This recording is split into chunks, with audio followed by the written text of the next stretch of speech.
Hello, church. Pastor Chris here, wanting to share a little devotional with you today. So, my own personal readings, I've actually been looking through a little bit of the book of Exodus. And in fact, I'm just in the last few chapters, Exodus chapter 38 through 40.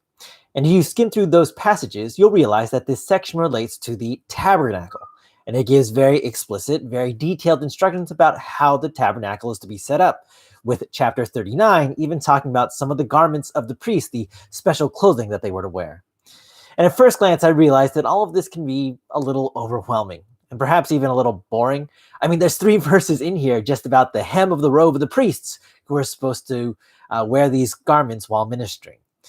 And you might wonder, why is this even in the Bible? I mean, this is the Word of God, right? Who really cares what materials were used or how everything was supposed to look? Just tell me stories about Jesus and don't waste my time about reading about tassels.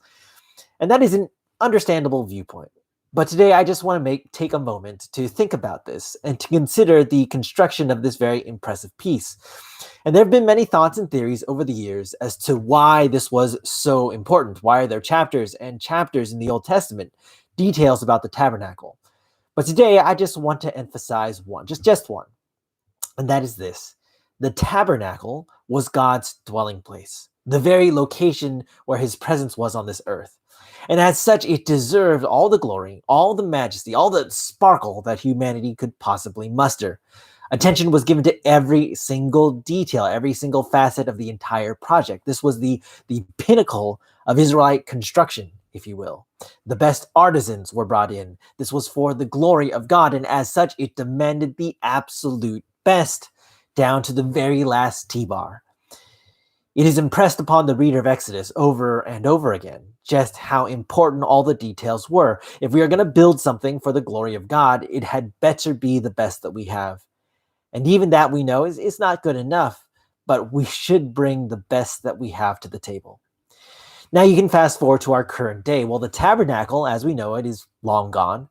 Where now, in our modern era, does the glory of God dwell? Where is his presence on this earth? Well, 1 Corinthians chapter 3:16 says this: "Don't you know that you yourselves are God's temple, and that God's Spirit dwells in your midst?" 1 Peter chapter 2, verse 5 says, "You yourselves, like living stones, are being built up as a spiritual house or a temple to be a holy priesthood, to offer spiritual sacrifices acceptable to God through Jesus Christ." In other words, it's us. It's Christians. We are God's temple, the place his Spirit dwells. And that ought to be kind of shocking. It ought to floor you, right? We are God's temple. That's a tall order.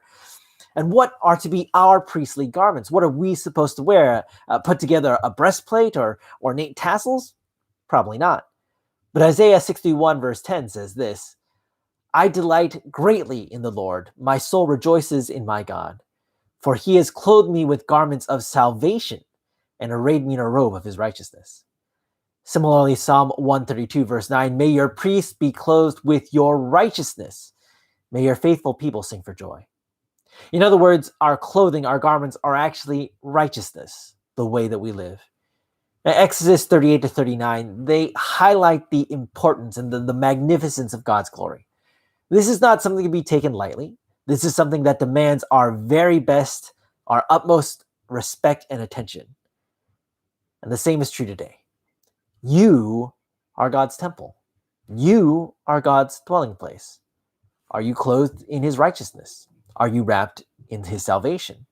Are you considering your words, your actions, your attitudes as carefully as the Israelites considered the details of the tabernacle?